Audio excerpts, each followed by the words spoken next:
Hi everybody, this is Miss Aloris. We are going to be starting a brand new chapter today.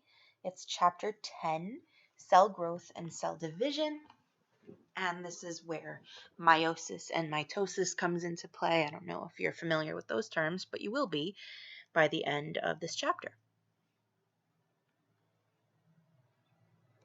So section 10.1 is all about cell growth. We're not going to be talking about cell division just yet.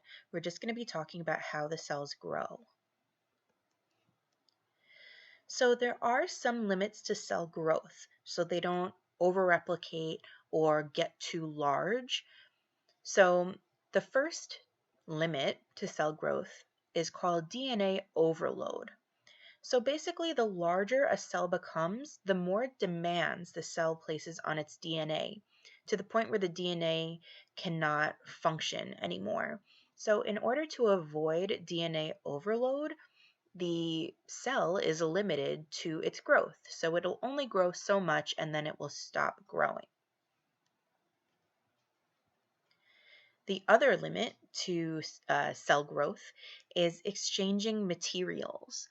So food, oxygen, and water, all things that we need to survive, all things that cells need to survive, enter a cell and waste products leave. So food, oxygen, and water are going into the cell, and the waste products are carrying the waste out of the cell, rather. The waste products are leaving the cell. So in that case, the volume increases quicker than the surface area, and it really cannot exponentially increase.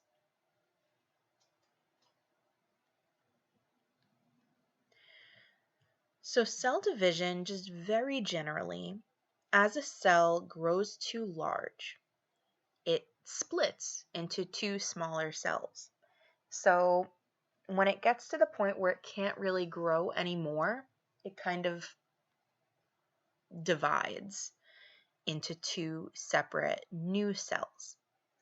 So prokaryotes, which are the unicellular organisms, split completely in half during cell division. But in eukaryotes, which are plants, animals, you and me, it is a little bit more complex, and there are different steps to it that we will get into tomorrow.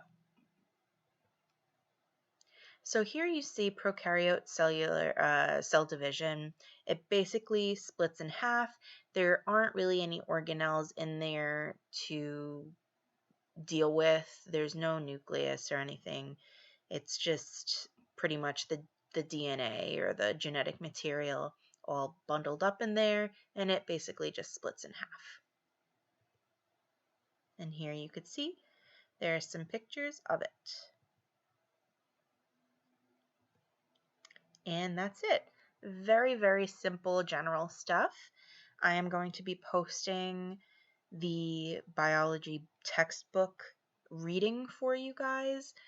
It's really nothing different than what we just talked about, and you guys are going to be doing a couple questions from the textbook. If anyone has any questions at all about this, I mean, this is very simple in this section. It's going to get a little bit more complicated and complex in the next two sections. This is very general, but if you have any questions, please reach out.